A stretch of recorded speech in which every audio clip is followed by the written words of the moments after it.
Welcome into the Point After with Mitch Kaiser. I'm your host, Mitch Kaiser, today, and I am joined by a good pal of mine, Mike Renner from CBS Sports here.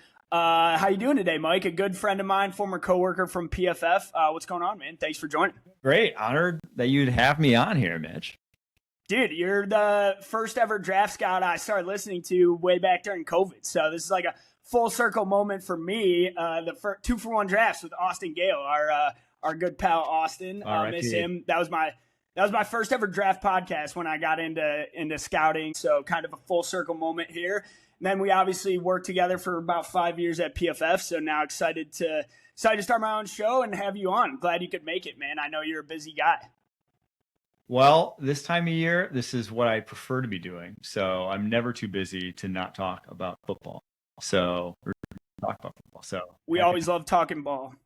Glad you could make it, man. So I know your specific focus is draft scout. You've been a draft analyst for half a lifetime now, and that is your specialty. We have the Combine coming up next week, which you and I will both be at in Indianapolis. Looking forward to that. Looking forward to catching up. Tell me what you value most in the Combine and why is it such a valuable event for these draft prospects? And to my audience, who maybe is more new to an event like the Combine, what specific drills do you value most among the prospects? It's tough because, there's a lot I put value in, but it's varied, and it varies on player to player. And I think one of the biggest things you got to do is know who the player is first. I'm not just because a guy doesn't necessarily test well or, vice versa. It's based off of kind of expectations. I think is a big thing. It's like, who do you expect this guy to be? And then who do they show up there in Indy and look like? So I get some examples are probably the best way to do this. Ja'Kai Polite was a Florida edge rusher, I want to say, about 7 or 8 years ago. And on tape, he looked athletic. On tape, I thought he had one of the best first steps in the draft class. He went there and ran like a 4.9. He tested terribly in the explosive numbers. That's either one of two things. One, I just got it wrong. He wasn't explosive. Or two, the guy didn't feel like putting in any effort to train after the season ended. And either way, both are bad, right? So either way, that's not a good thing. Now, when a guy you didn't expect to be super athletic goes there and isn't super athletic, I would say Nick Bosa is maybe one of these. Actually, maybe Joey Bosa was probably a better one because he ran like a 4.8, right? He did not test great at the NFL Combine, but you watch him on tape and you're like, he wins with technique. He wins with play strength. Those are not things that get measured by a 40-yard dash, by agility drill. So it is player to player, specific to them.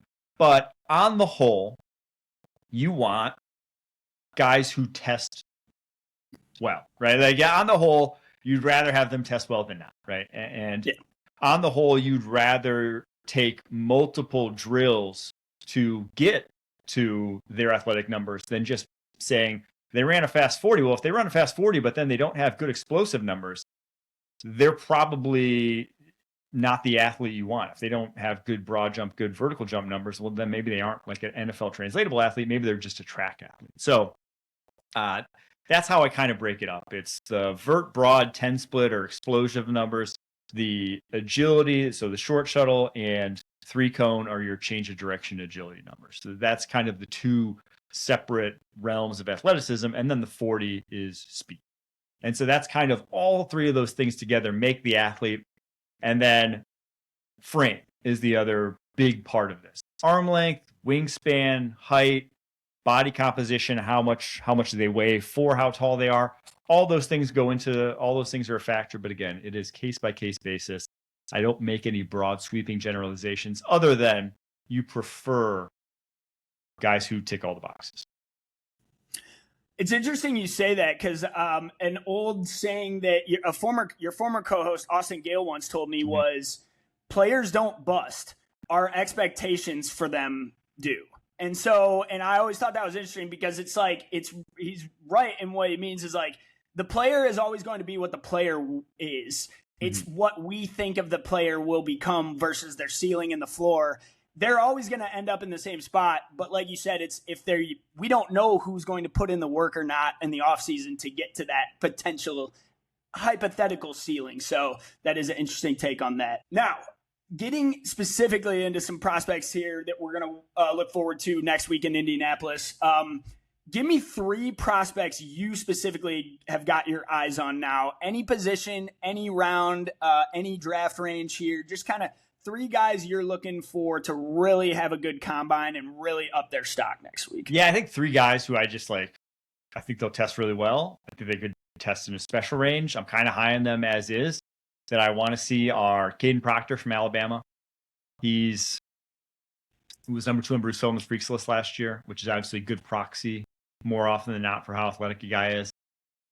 But he's massive. He's 366 pounds. It's still hard to move and mirror 240-pound edge rushers when you're that big, even if you are a freak athlete. And he was their wide receiver too. Bama. Right? He played wide receiver as well a couple times. Yeah, so all that, like, I just want to see what he looks like.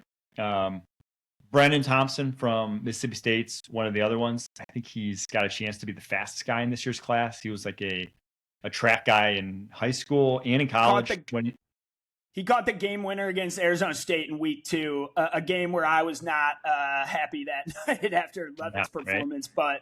But Thompson was, I believe he was my PFF player of the week that week, offensive. So continue on him. Got juice. I mean, he is going to, if he doesn't break 4.3, I'd be very surprised. It's rare to say that about a guy, but you watch him play and it's just like, wow, he can fly. And he's a little bit better body control than your average 4.2 guy. You know, you look at the list of 4.2 guys historically, and it's kind of rough in terms of their production at the NFL level. But I think he has a chance to buck that mold at least a little bit at the next level. And the final one is linebacker Anthony Hill Jr. from Texas, who is a 5-star recruit, highly recruited guy because he is such a good athlete.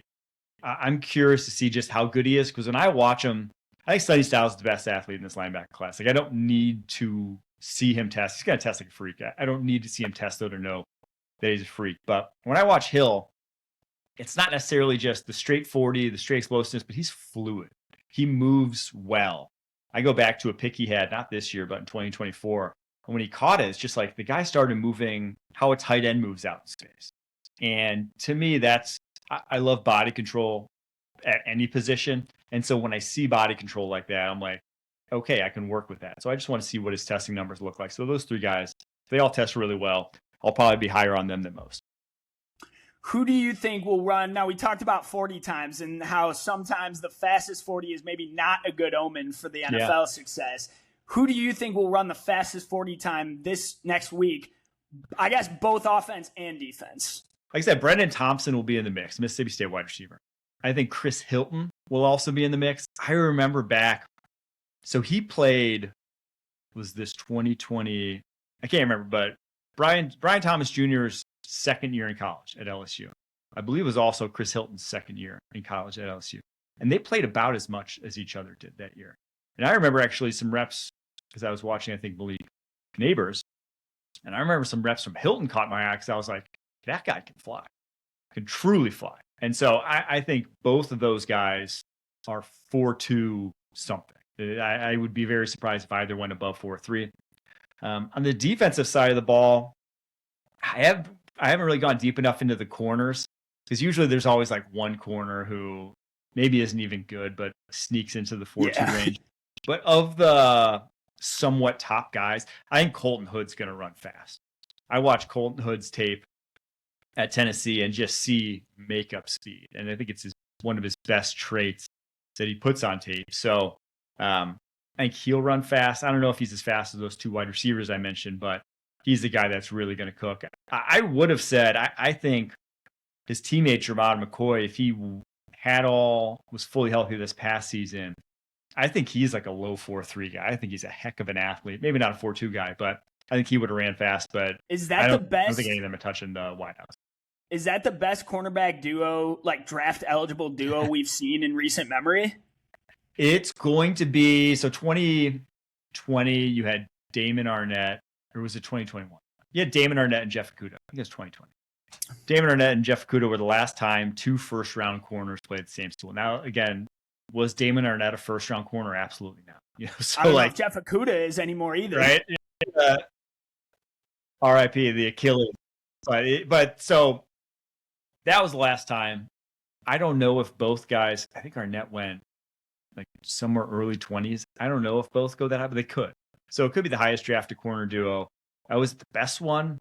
I mean, Terran Arnold and what's his face? Kool-Aid McKinstry. I was gonna say I want to say McKinney. I was like, that's not Kool-Aid McKinstry. I always remember Kool-Aid. that was darn good on tape. Cornerback duo. I probably had both of them higher on my board than ultimately like Damon Arnett ended up being in terms of like the second best corner highest, but this one would be close. So I think both do end up going first round. There we go. All right, let's get into quarterbacks here and talk a little, which it's not a great class for quarterbacks. We obviously know the top 2 guys at the top. And then there's kind of some question marks beyond the top 2 here. So we know Fernando Mendoza is going 1 to the Raiders. We locked that in. There's no need to discuss that. And then we all agree that Ty Simpson, I'll let you give your spiel on Ty Simpson here as QB2. That would be my QB2. I do think he will sneak into the first round somewhere.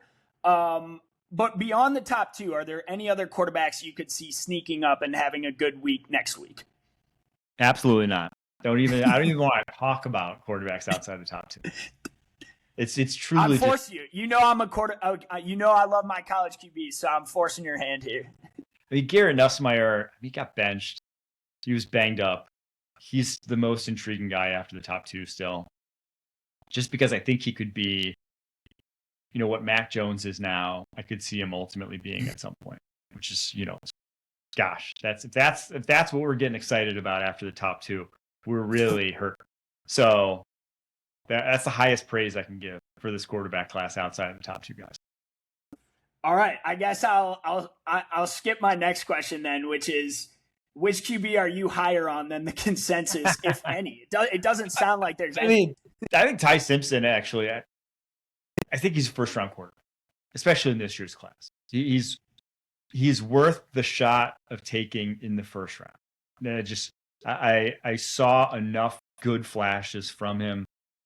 I think he's more than talented enough from an arm perspective that, sure, I'll take the chance, given how valuable quarterback is. So I guess that's my one guy I'm higher on. I don't know if that's even counts, though, just because I think that's kind of where he ends up.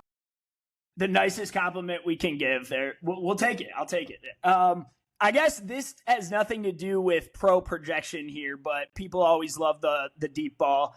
Who do you think will throw the farthest deep ball at the combine of all the guys throwing here? That's a good. Do you have I need to see a list of the. So Taylon Green would be my. I think he has a rocket arm, but he's probably a tight end ultimately. Is Drew Aller healthy? I don't know if he's throwing. That's a good question. He would be my pick just looking at these guys. I think Simpson can spin it compared to, if it's Carson Beck, Cade Klubnik, Luke Altmaier, Sawyer Robertson. We're not those guys. None of those guys, right? Cole Payton, Miller Moss, Diego Pavia. Okay, my uncle wanted me to ask you about Cole Payton. What are your thoughts on Cole Payton? Because he's intrigued, and I told him I would bring him up to you. Absolutely. Anything there? No, I'm sorry. I'm not even, and that's why Ty Simpson doesn't have a great arm. And all these guys I'm listing have worse arms than Ty Simpson. So the only guy after that really, Aller touches Ty Simpson, Jalen Daniels' arm touches Ty Simpson, Taylon Green's arm, but I don't think any of them have what I would call tier 1, tier 2 NFL arm strength. Just that being, I'm trying to think of a guy like Drake May had tier 1, tier 2 NFL arm strength, probably tier 2, right? Yeah. Caleb Williams tier 1, Josh Allen's tier 1. That none of those guys are in those tiers, in my opinion. They just can't spin it like that. So unfortunately, that's why there's just not even anything worth getting excited about, because you don't have those physical tools. Yeah, no, I agree. I guess last question on quarterbacks here, to just briefly talk on Mendoza. We don't need to analyze his game too much. We know where he's going. But where would you rank Mendoza amongst the last few drafts? So I know he doesn't rival the Drake May, Caleb Williams draft. However, what about Cam Ward? Where would you have him, above or below? Yeah, so I think I would have him above Cam Ward. Just because I feel a little bit, his game is more NFL translatable. I think he has one of the higher floors of a quarterback prospect for a number of reasons. One, he's played a lot of football. Two, he's played at a really high level. And three, he's like an absolute football nerd. And just you go back the track record of guys who are that obsessed with football and the way he is, it's reminiscent of like a Peyton Manning. It's reminiscent of a Andrew Luck. It's, he's not physically as good as those guys, but like when you really are that psycho about it, and this is any walk of life, anything that you really are that psycho about, you tend to turn out pretty good at it. You tend to be better at it than the people who aren't psycho about it. The people who just are treating it like a 9 to 5. If this is your 24/7, you'll be ahead of the curve. And he's a smart guy too. So like those two things combined is a good combination. So that's why I probably would have had him going back to the 2024 year. I would have had him behind Caleb and Drake May, but in front of Bo Nix and Jaden Daniels, which was my second. Really? Wow. And okay. I would have had him above Cam Ward. Cam Ward, I said, would have been behind those four in the 2024 class. So I have him a good bit above Cam Ward. I think Cam Ward could be special in the NFL, but I think Mendoza can be too. I think he really is that good of a prospect that if you're the Raiders and like say you get a sweetheart deal for the number 1 overall pick, I'm not even considering moving off a number 1 overall. Yeah. It's funny you mentioned the psycho competitiveness because that I think is like almost factor number 1 sometimes. And I was listening to Bill Simmons' podcast the other day, and this was obviously talking more about the NBA draft, but they were talking about some of the prospects in there and how you're only drafting the first pick, number 1 overall, if they are that psycho competitor because there's no one else who's going to work harder at it and give more to battle. And the example was like a Cooper Flagg type of player who literally wants to beat you at everything. So it's like those are the types of players I want to draft first versus like guys who maybe aren't, like you said, just treating it as a 9 to 5. And there's the difference. There's levels. It hasn't always hit. Like Baker Mayfield, I think would have qualified as a psycho competitor, right? Yeah, but I don't definitely. think he was a cerebrally engaged with that part of the game the same way Fernando Mendoza is. That's not even like a debate, right? Like Fernando Mendoza. No, yeah, and the Heisman, Joe Burrow was too. Joe Burrow. Okay, there you go. Like, yes, he's bringing up coverages on the list of psycho competitors. Yeah. So there is something to that. There's kind of like two parts of the same coin, but that when you got both, that's kind of like the holy grail of the position. That's how you win championships ultimately. All right. I'm going to go rapid fire prospects here for a couple guys that I'm looking forward to watching next week. I just want to get your quick thoughts on them. Give me like a 30-second elevator pitch and kind of what you're hoping to see from them next week. All right, starting out with wide receiver from Louisville, Chris Bell. Now, this guy's got good size, good straight line speed. I feel like his production was kind of so-so in college. Quarterback play was not great at Louisville this past year, but I've seen this guy mocked in a couple first rounds. He's not a first rounder for me, but I can't really give you an elevator pitch because I'm not super high on him, but he's one of the guys that I kind of off the top, my take on the combine in that what I look for is player specific. I expect him to be 220 running maybe in the 4.3s, like that. If he runs a 4.39 at 220 pounds, I'm not going to double count it. What I want to see though is can he change directions? Does he have more as a route runner? Because he was raw as a route runner. Is it because he hasn't had the coaching and the refinement, or is it because he doesn't have the physical capabilities to do so? And so I think a lot of that's, agility drills, so the short shuttle, 3-cone, those are where you show what you can actually do in those regards. There's a reason why Tyreek Hill had 6.53 3-cone. It was like the fastest 3-cone ever of a guy who ran sub 4.3. It's like, that's what it takes to look like Tyreek Hill. If you don't have that, you're not running routes the way Tyreek Hill is. So that's what I want to see from him. And like I said, he's just lower. He's towards the back end of my top 100 right now. Here's a guy that we both love from my alma mater, one of the best linebackers in college football this season, Jake Golday. I have seen him sneak up, too, into some first and second rounds. Do you think this guy could sneak into the back end of the first round? I think he could because of what I have been saying is what's valuable at the NFL nowadays at linebacker. It's the guys who are linebackers that kind of bridge the gap between linebacker and defensive end. You know, the guys who rush the passer like a defensive end that give you flexibility in how you want to run your fronts. They can go line up as a, off the edge and set the edge. They can go line up in the A gaps and make offensive lines have to account for them as a blitzer. Because, he started his career as a defensive end at Central Arkansas, and he's got a frame that looks like a defensive end. So for him at the combine, just ticking boxes, right? How big is arm length, wingspan, 40. Like I expect him to be good across the board. If he's a good, 80 plus percentile, 90 plus percentile sort of all around athlete, I think he could sneak his way in the first round. So speaking of first rounds and specifically Cincinnati here, we obviously live in Cincinnati. But I keep mocking this player specifically to the Bengals at number 10 because it seems like a total Bengals pick. That is defensive tackle Peter Woods from Clemson. I still think he's a solid high floor kind of guy. I didn't think he had the best season at Clemson, but I kind of don't take a lot of that Clemson season into stock because that whole team quit on each other. Yeah, I think he needs a big combine.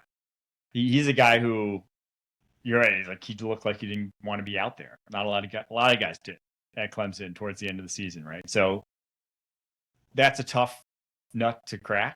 When a guy, is he really a problem, or was the situation around him a problem and he just couldn't rise above? Because, Jalen Carter was a problem at Georgia, and Jalen Carter won the Eagles the Super Bowl almost, single-handedly through that stretch. So talent still talks at the end of the day.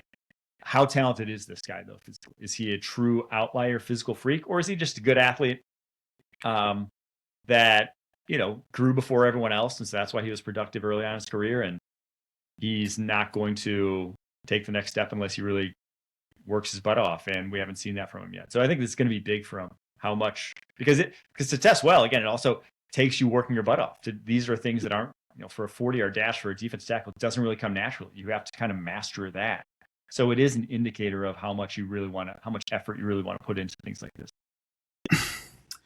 Now, Mike, we all know you're a Notre Dame guy, as if we couldn't tell from your setup here. So I want to ask you about the second running back from Notre Dame, not Jeremiah Love. We all know how special he is, blue chip prospect. What are your thoughts on Jadarian Price? He's my RB2. I think they have the best two backs in the draft. What are your thoughts on Price, and where's kind of a range you could see him ending up? Yeah, I mean, you asked the wrong guy. I'm super high on Jadarian Price and have been even since last year. He's just felt like they don't really miss a beat when he's in the game.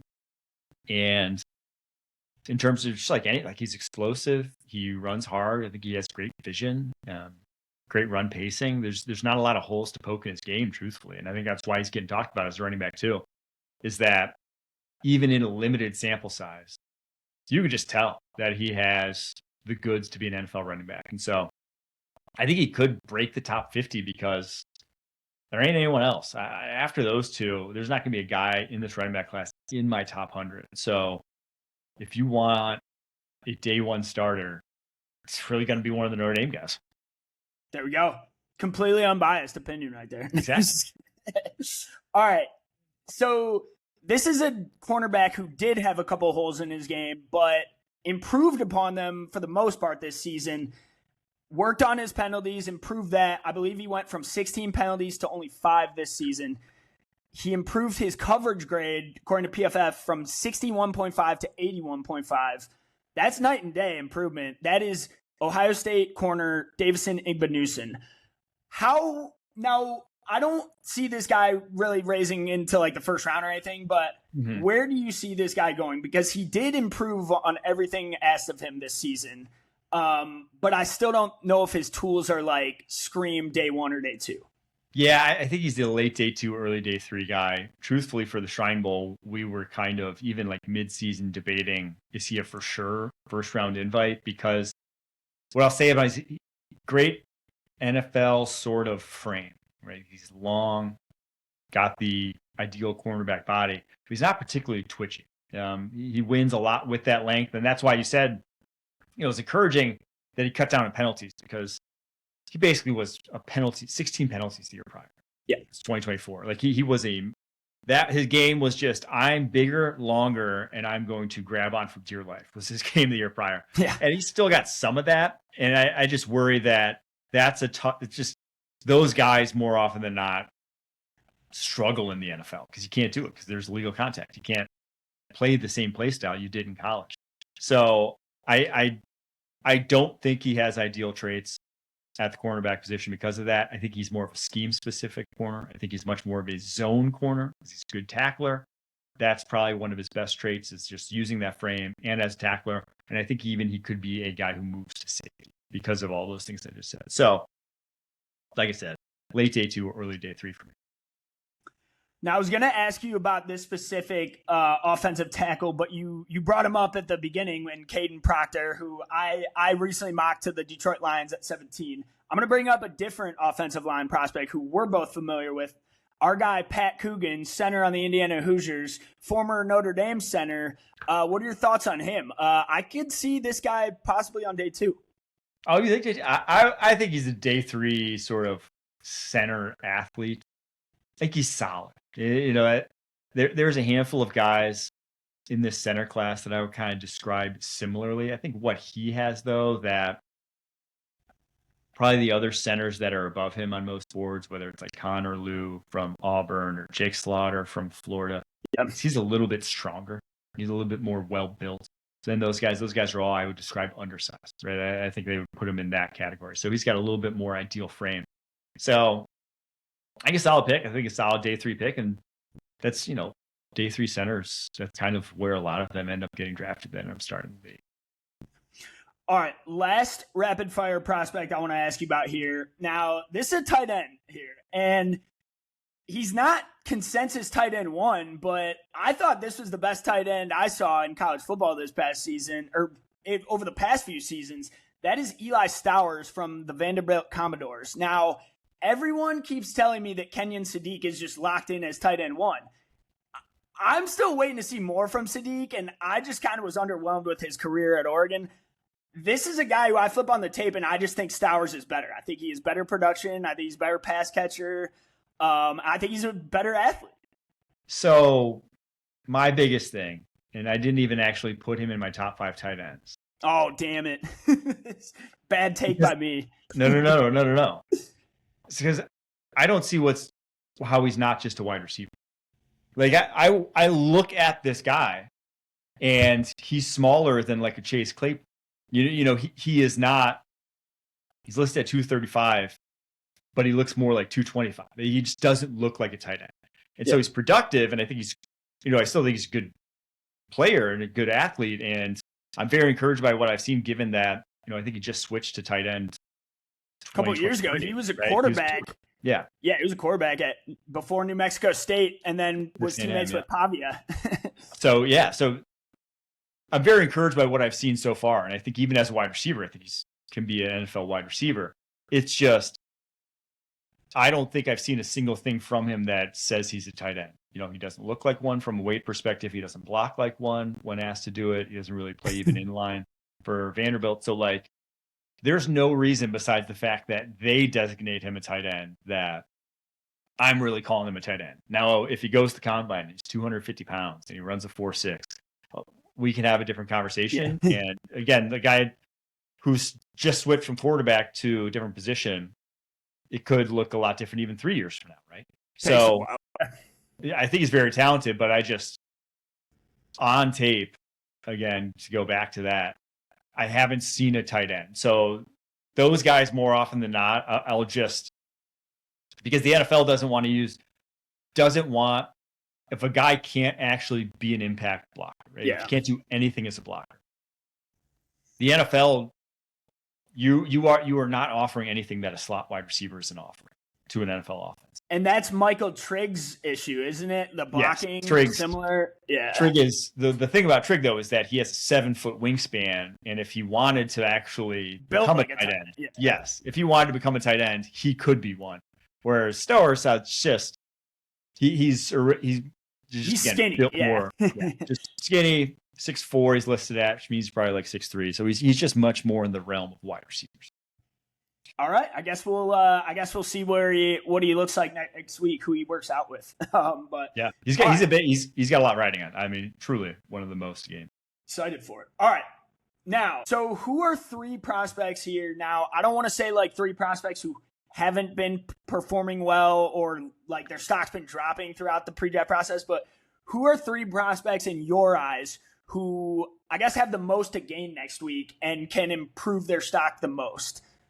I think honestly, Stowers is one of them. I would put him for me. Perfect lead in. Second one, Jermod McCoy, I think quite easily, the Tennessee cornerback. And because tore his ACL last January, don't play the entire season. It hasn't been done since Antonio Cromartie, right? There hasn't been a first rounder at corner in that mold since him. It's just a rare to not play your final season. But I think so. Him testing, whether it's next week or at some point, is going to be huge for his draft stock. And then outside of them, gosh, I think TJ Parker has to test really well to get back into the first round mix. His tape wasn't good. I said, we talked about his teammate Peter Woods at Clemson and how, I still think he'll test like a freak. I still think he will. And I think I don't know if TJ Parker does, right? I think his tape or his stock was always kind of based off the fact that he was stronger than most as a sophomore and he was pretty productive as a sophomore. And you thought, I'm just going to take a next step in both those regards as a junior. Well, it didn't happen. So he's one that needs a big week in Indy, or else I think he could tumble out of the first round entirely. Wow, yeah, that would be a big fall from the beginning of the college football season where he was like a top 10 prospect. But all right, last question before I let you go, Mike. What is your boldest prediction for the combine next week? So any type of prediction, whether a guy runs like a crazy fast 40 or a crazy slow 40. I think we'll see like fewer than half the guys work out, which is a travesty. And agents need to be hamstrung by the NFL. It's getting out of hand. I wish quarterbacks would just throw. Like, I hate when they're like, I'm not going to throw. I just want to watch you throw, dude. Like, can we just see you throw? Like, there's no – because then the guys who do throw, like, we'll have the Zach Wilson argument for eternity of like, oh, my God, this guy looks amazing against no one. And then he's terrible. So it's like – it's our fault. It's our fault they don't do it. We would write the – 10 disappointing guys from the combine. Everyone does it. Who had the worst combine? It's like, that's why they don't do it anymore. No one wants to run slow 40 and then be put on one of those lists. So I get it. Mendoza would miss a throw and then Sawyer Robertson ends up going first overall. Risers and fallers. Who's the biggest faller? It's like, okay. All right.